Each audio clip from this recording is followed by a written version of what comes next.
ನೋಡಿ, ಪಾರದರ್ಶಕವಾಗಿ ನಿಷ್ಪಕ್ಷಪಾತವಾಗಿ ಯಾವುದೇ ಒತ್ತಡಕ್ಕೆ ಮಣಿಯದೆ ನಿಜಾಂಶವನ್ನ ಪತ್ತೆ ಹಚ್ಚೋದಕ್ಕೆ SIT ಅವರು ಯಶಸ್ವಿಯಾಗಿ ಕೆಲಸ ಮಾಡ್ತಾ ಇದ್ದಾರೆ. ಈಗ ಸೋಮವಾರ ಗೃಹ ಸಚಿವರು ಸದನದ ಉತ್ತರ ಕೊಡ್ತಾರೆ. ಆ ಉತ್ತರದಲ್ಲಿ ಎಲ್ಲಾ ವಿಷಯಗಳು ಹೊರಗೆ ಬರ್ತದೆ. ಸದನ ಈಗ ನಡೀತಾ ಇದೆ. ಸೊ ಅದ್ರ ಮಧ್ಯದಲ್ಲಿ ನಾನು ಏನು ಬೇರೆ ಹೇಳಕ್ ಹೋಗೋದಿಲ್ಲ. ಸೋಮವಾರ ಉತ್ತರ ಕೊಡ್ತಾರೆ. ಆದ್ರೆ ನಮ್ಮ ಉದ್ದೇಶ ನಿಜಾಂಶ ಸತ್ಯ ಹೊರಗೆ ಬರಬೇಕು. ಯಾವುದೇ ಆಪಾದನೆ ಇದ್ರೆ ಅದನ್ನ ಯಾವ ರೀತಿಯಾಗಿ ಅದಕ್ಕೆ ತನಿಖೆ ಆಗ್ಬೇಕಾಗಿದೆ ಅದನ್ನೆಲ್ಲ ಅವ್ರು ಮಾಡಿದ್ದಾರೆ, ಮಾಡುತ್ತಾ ಇದ್ದಾರೆ. ಮುಂದೆ ಏನ್ ಮಾಡ್ಬೇಕು ಅಂತ ಕೂಡ ತೀರ್ಮಾನ ಮಾಡ್ತಾರೆ. ಆಮೇಲೆ ಇದರಲ್ಲಿ ಈ ಕಂಪ್ಲೇನೆಂಟ್ ವಿಟ್ನೆಸ್ ಸಹಿತ ಒಂದೊಂದು ಯಾವ್ದು ರಾಷ್ಟ್ರೀಯ ವಾಹಿನಿಗೆ ಇಂಟರ್ವ್ಯೂ ಕೊಟ್ಬಿಟ್ಟು ಅಂದ್ರೆ basically revealing his own identity ಅಂದ್ರೆ ಅವ್ರ ವಿಟ್ನೆಸ್ ಪ್ರೊಟೆಕ್ಷನ್ ನಡೀತಾ ಇದೆ ಇದರಲ್ಲೂ. ಆಮೇಲೆ new allegations being made again in that statement ಏನು ಎಲ್ಲ ಅಂಶಗಳು ಕೂಡ ನಾನು ಅದು ಅವ್ರ ಸ್ಟೇಟ್ಮೆಂಟ್ ನೋಡಿ ನನಗೆ ಗೊತ್ತಿಲ್ಲ ಏನ್ ಹೇಳಿದ್ದಾರೆ ಅಂತ. ಆದ್ರೆ ಕಾನೂನು ಪ್ರಕಾರ ಏನು ಕ್ರಮ ತಗೊಳ್ಬೇಕು ಅದು ತಗೊಳ್ತಾರೆ. ಮತ್ತು ಪೊಲೀಸ್ ಇಲಾಖೆ ಇದನ್ನ ಯಶಸ್ವಿಯಾಗಿ ಅವರು ಬಟ್ ಇದನ್ನ ಉಪಯೋಗಿಸ್ಕೊಂಡ್ಬಿಟ್ಟು ಕೆಲವೊಂದು ಇದರಲ್ಲಿ ಒಪಿನಿಯನ್ಸ್ ಟಾರ್ಗೆಟಿಂಗ್ ಅದೆಲ್ಲ ನೋಡಿ ಪೊಲೀಸ್ ನೋಡಿದ್ರೆ we are not seeing much actions from them. ನೋಡಿ ಆತರ ಅಲ್ಲ, ನಾವು ಜವಾಬ್ದಾರಿತವಾಗಿ ನಡ್ಕೋಬೇಕು, ಆಯ್ತಾ. ಈಗ ಇದಕ್ಕೆ ದೊಡ್ಡ ವಿಷಯದಲ್ಲಿ ಇದು ಇಡೀ ದೇಶ ಅಂತಾರಾಷ್ಟ್ರೀಯ ಮಟ್ಟದ ಸುದ್ದಿ ಆಯ್ತಿದೆ. ಅವರ ಒಂದು ಆಪಾದನೆಗಳೇನಿತ್ತು, ಅವರ ಒಂದು ಹೇಳಿಕೆಗಳೇನಿತ್ತು, ಮತ್ತು ಅದಕ್ಕೆ ಸಿಕ್ಕಿರ್ತಕ್ಕಂತ ಏನು ಮಾಧ್ಯಮದಲ್ಲೂ ಕೂಡ ಯಾವ ರೀತಿಯಾಗಿ ಅದಕ್ಕೆ ಪ್ರಚಾರ ಸಿಕ್ತು, ದೊಡ್ಡ ಒಂದು ವಿಷಯ ಅದು ಸೃಷ್ಟಿಯಾಗಿತ್ತು. ಯಾಕಂದ್ರೆ ಅದೇನು ಸಣ್ಣ ಆರೋಪ ಏನಿರಲಿಲ್ಲ, ದೊಡ್ಡ ಆರೋಪನೇ, ಬಹಳ ಗಂಭೀರವಾದಂತ ಆರೋಪ.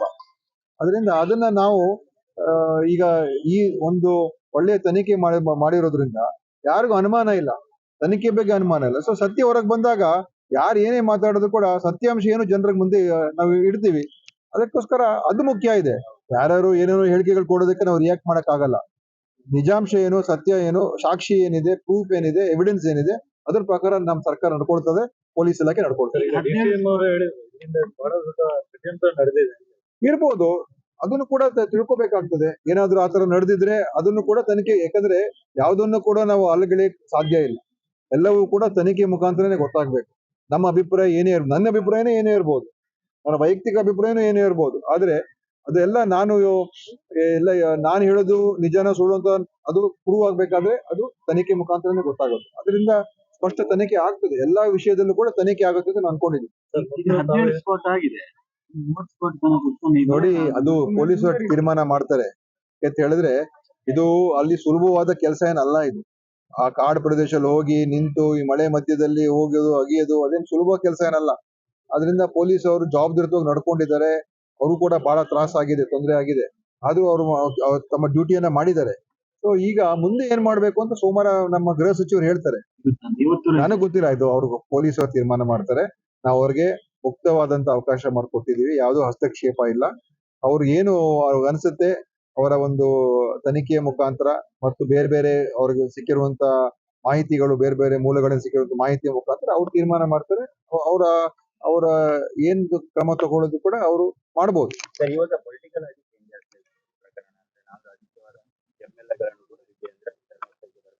ನೋಡಿ, ಅವರೆಲ್ಲ ಪೊಲಿಟಿಕಲ್ ಬೆನಿಫಿಟ್ ನೋಡುವಂತ ಪಕ್ಷ ಬಿಜೆಪಿ.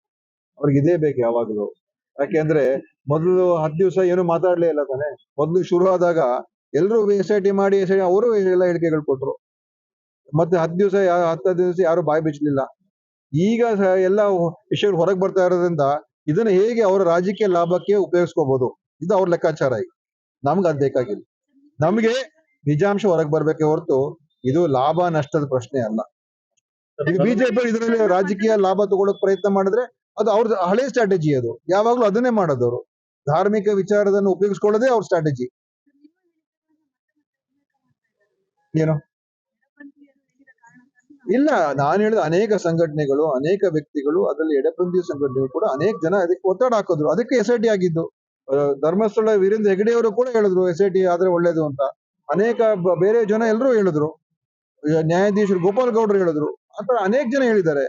ಅದಕ್ಕೆ SIT ಮಾಡಿದ್ದು ನಾನೇನ್ ಹೇಳಿದ್ದು, ನಮ್ಮ ದಕ್ಷಿಣ ಕನ್ನಡ ಪೊಲೀಸ್ ಅವರೇ ತನಿಖೆ ಮಾಡ್ತಾರೆ. SIT ನನ್ನ ಪ್ರಕಾರ ಅವಶ್ಯಕತೆ ಇಲ್ಲ ಅಂತ ನಾನು ಹೇಳಿದೆ. ಆದ್ರೆ ನನ್ನ ಪ್ರಕಾರ SIT ಮಾಡಿದ್ದೇ ಒಳ್ಳೇದಾಯ್ತು. ಯಾಕಂದ್ರೆ ಯಾರಿಗೂ ಕೂಡ ಅನುಮಾನ ಇರೋದಿಲ್ಲ. ಇಲ್ಲದೆ ಹೋದ್ರೆ ಇಲ್ಲಿಯ ಸ್ಥಳೀಯ ಪೊಲೀಸರು ಸರಿಯಾಗಿ ಮಾಡ್ಲಿಲ್ಲ, ಇನ್ನೊಂದು ಅದಕ್ಕೆ ಗೂಬೆ ಕೂರಿಸುವಂತ ಕೆಲಸ ಆಗಿರೋದು. ಈಗ ಯಾವ್ದನ್ನು ಕೂಡ ಹೇಳಕ್ಕಾಗೋದಿಲ್ಲ.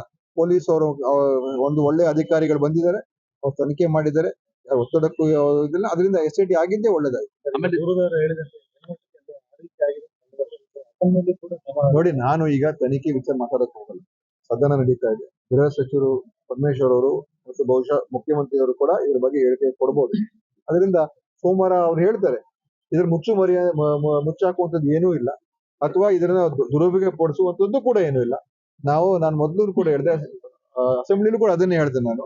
ಏನಂದ್ರೆ ನಾವು ಸತ್ಯ ಹೊರಗೆ ಬರ್ಬೇಕೆ ಹೊರತು ಯಾರ ಪರ ವಿರೋಧ ಪ್ರಶ್ನೆ ಬರೋದೇ ಇಲ್ಲ. ಇದು ಈಗ ಇದರಲ್ಲಿ ಯಾವ್ದು ದರ್ಶನ್ ಪ್ರಕರಣ ಇರ್ಬೋದು, ಅಥವಾ ಬೇರೆ ಇನ್ಯಾವುದೇ ಪ್ರಕರಣ ಇರ್ಬೋದು, ಪ್ರಜ್ವಲ್ ರೇವಣ್ಣ ಪ್ರಕರಣ ಇರ್ಬೋದು, ಇನ್ನೊಂದು ಪ್ರಕರಣ, ಯಾವುದೇ ಪ್ರಕರಣ ಇರ್ಬೋದು, ನಿಜಾಂಶ ಹೊರಗೆ ಬರಬೇಕು.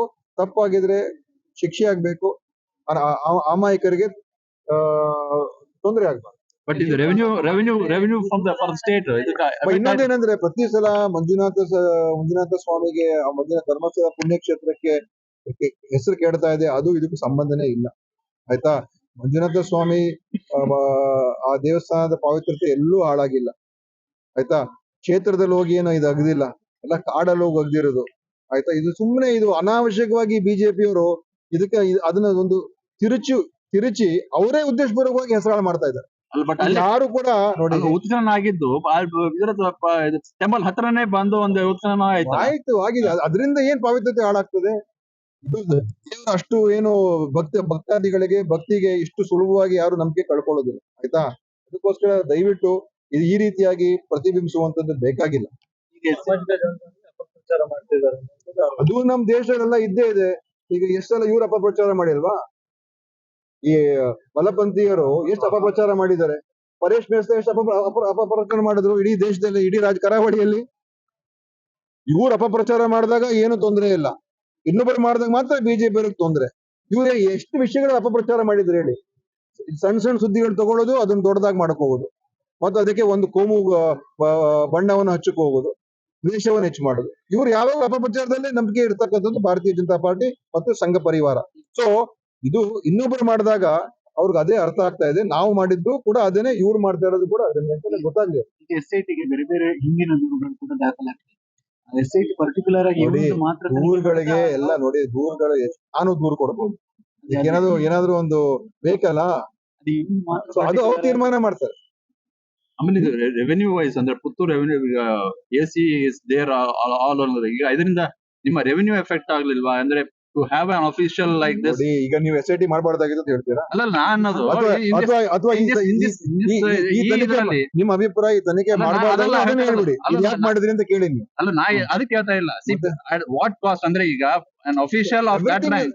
Everything is at cost only, because when you want clarity, ಸುಮ್ನೆ ಇದನ್ನ ಇಡೀ ದೇಶದಲ್ಲಿ ದೊಡ್ಡ ಸುದ್ದಿ ಮಾಡಿದ್ರು. ಸೊ ಒಳ್ಳೆ ಅಧಿಕಾರಿ ಹಾಕಿದಾಗ ಯಾರು ಮಾತಾಡಕ್ ಆಗಲ್ಲ. ಹಿಂದೆ ಒಂದು ಪ್ರತಿಯೊಂದು ಕೂಡ ಈಗ ಅಪಪ್ರಚಾರ ಮಾಡೋರಿಗೆ ಏನೋ ಒಂದು ಸಣ್ಣ ಇಶ್ಯೂ ಸಾಕು ಅವ್ರಿಗೆ ದೊಡ್ಡ ಇಶ್ಯೂ ಮಾಡೋದಕ್ಕೆ. ಅದಕ್ಕೋಸ್ಕರ ಈ ಒಳ್ಳೆ ಅಧಿಕಾರಿ ಇರೋದ್ರಿಂದ ಯಾರು ಮಾತಾಡ್ತಾ ಇಲ್ಲ, SIT ಬಗ್ಗೆ ಯಾರು ಮಾತಾಡ್ತಾ ಇಲ್ಲ, ಆಯ್ತಾ. ಅದಕ್ಕೋಸ್ಕರ ಇದು ಆಗಿರೋದೇ ಒಳ್ಳೇದಾಯ್ತು. ಇದು ಬಹುಶಃ ಸತ್ಯವೇ ಎಲ್ಲದಕ್ಕೂ ಕೂಡ ಉತ್ತರ ಕೊಡ್ತದೆ.